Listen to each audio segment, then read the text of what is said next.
มือสุดท้ายมือสุดท้าย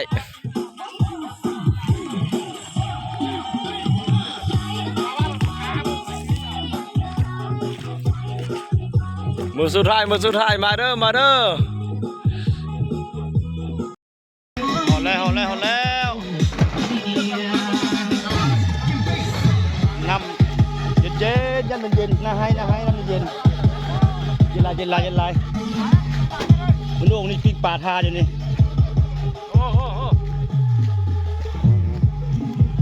โอ้แซ่บเล็กปิ้งหรือเปล่ามั้งขึ้นตีนส้นตีนนาแล้วมาถูอยู่พี่ถูบ้านนะให้ไปสู่ส้นตีน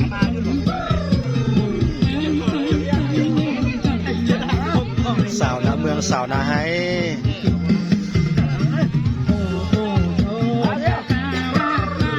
ลอยเลยยกลอยเลย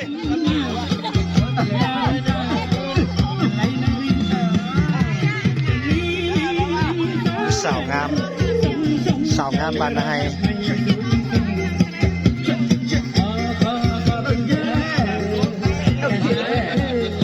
กินเบียร์กินปลาตีนจุ่มน้ำโอ้ความสุข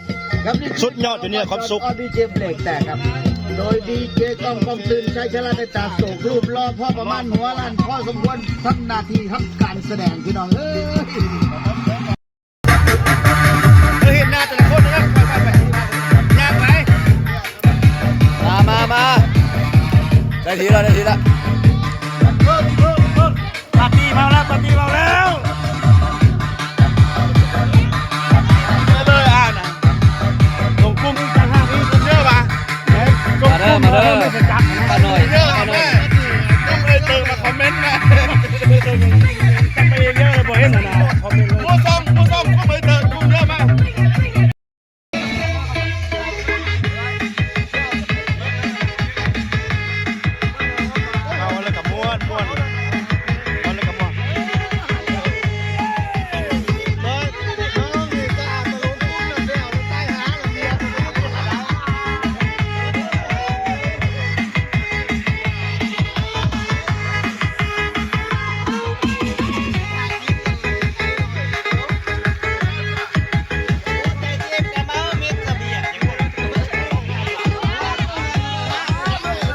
นักเลงวีลาย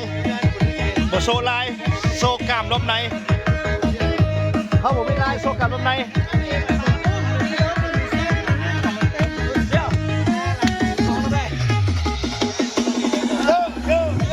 โซปุ้มปองกูมีลายกันยากเนาะถ้าโซอารมณ์ปุ๊บละปุ๊บเยอะอ่ะเพื่อจะไปเข้าไปได้แค่เสื้อ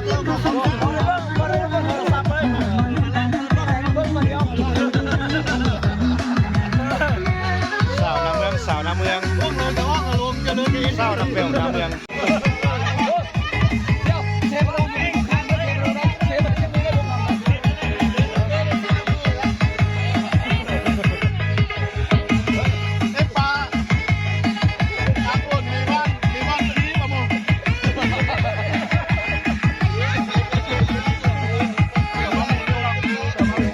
เอ็งนี่ปุ้มปองปุ้มเสกเราให้กุ้นนึง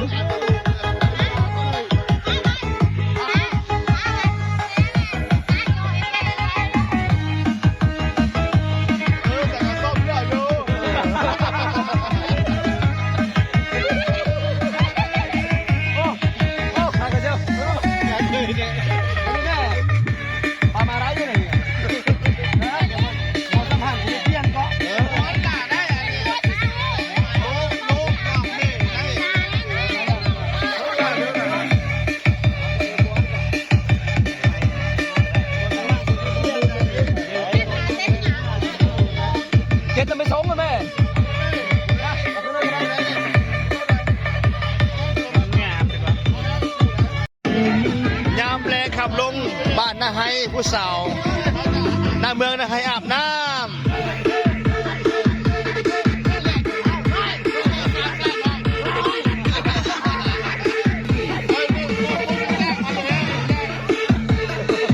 ป่าวัน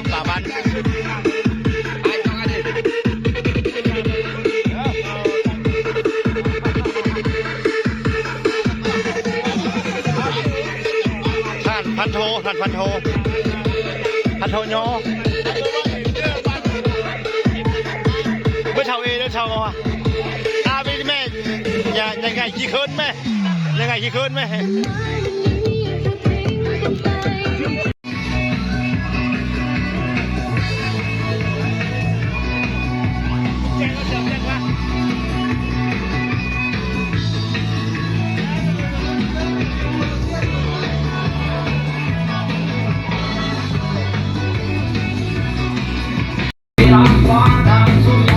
ได้ทีแล้วรออยู่กันมาเลย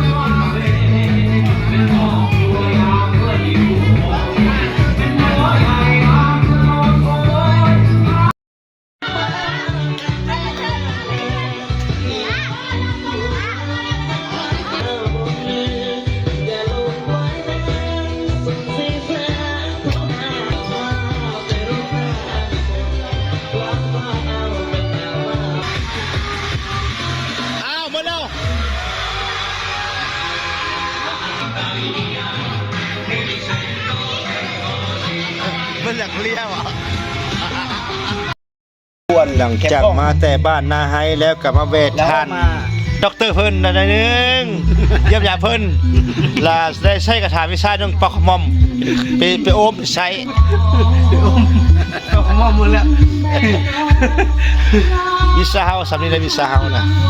ปอกมอมของมันแล้วมันก็ดีแล้วกินเบียร์แล้วไปใช้ซ่องซ้ำว่าอินเป้าขมอมเฮอก็ดีปิดกี่เบี้ยได้แล้วลูกหลานมาหาอันนี้แหละว่าแค่ปอม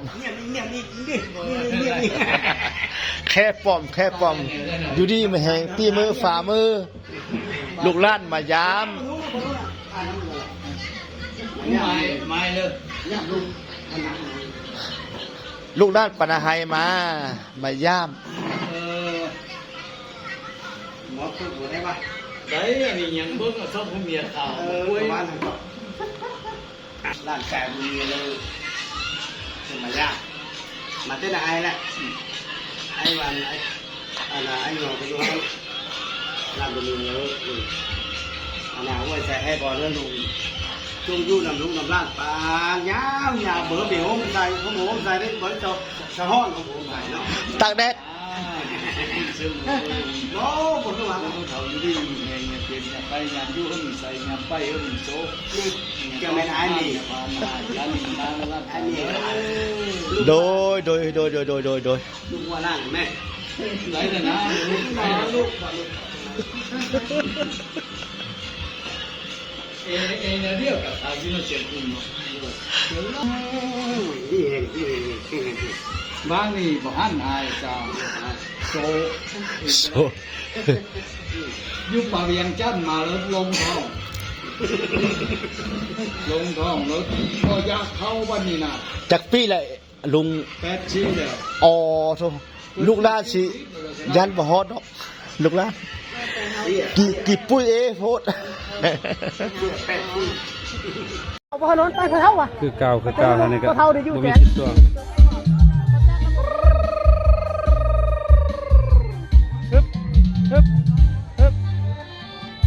ตอนนี้แก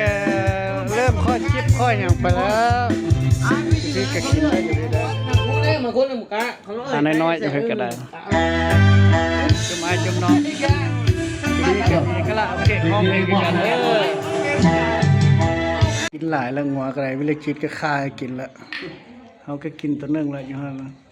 เมื่อวานนี้เขาเพิ่งยังกินอีกเบื่องัวแล้วมันนี่กินปูกินปลากินผักกินปลาได้ปลาคลอธรรมชาติพอแต่มาฮอดแล้วก็นี่แหละไอ้ใหญ่เพิ่งเกิดจัดเหล้าจัดเบียร์ไว้ท่านี่น้องเขยนี่ก็น้องเขยมาเด้อ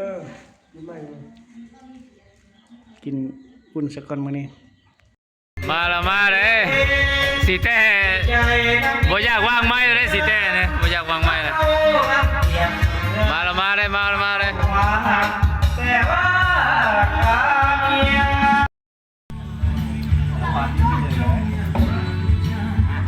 เสียงเบสมันน้อยนึงที่นี่มันเว็บปุ๊บ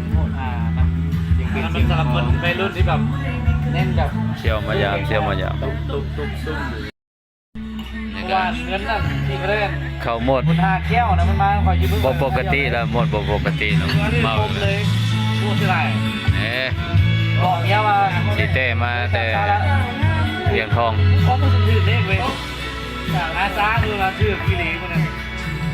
แล้วก็ถือไปวันมาเคยมีคนพูดถึงเลข แต่ว่าผู้สร้างให้โอ้งัวท่าลำบ่มา เคยแล้วสั่ง ยังใครแต่เที่ยวนี้มา เพื่ออีกตอนนั้นยังไม่ได้ลงเมียทั้งสามเพื่ออีก จับใบบ่ว่างเลยจับใบบ่ว่าง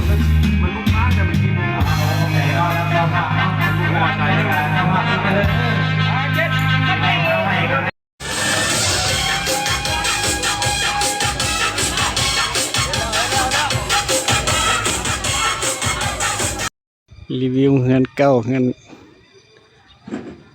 เคยอยู่อู่เคยนอน หลังจากออกบ้านไปได้25 ปี มาก็ยังคือเก่ายังรักษาไว้คือเก่าเงินพ่อเงินแม่สร้างไว้เงินหลังนี้ก็ได้อยู่35 ปีเงินไม่ลำเดียวบ่แม่นแต่ฝาแอม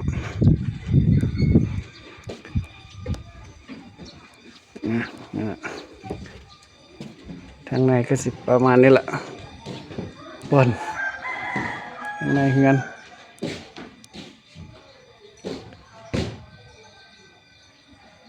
อันนี้ห้องนอนแต่ว่าห้องนอนเพิ่นแกะออกละเพิ่นบ่คันละเพิ่นเฮ็ดร่วงละเนี่ยอันนี้ก็บนนอนพระเจ้าแต่ตอนสมัยอยู่บ้านยังน้อยยังคือเก่า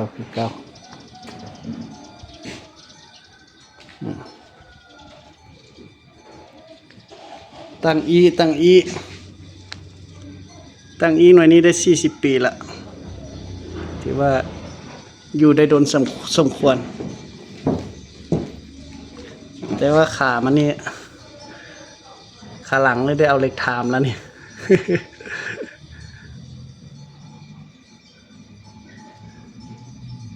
ที่มือพ่อลายมือพ่อแหละตั้งในแนว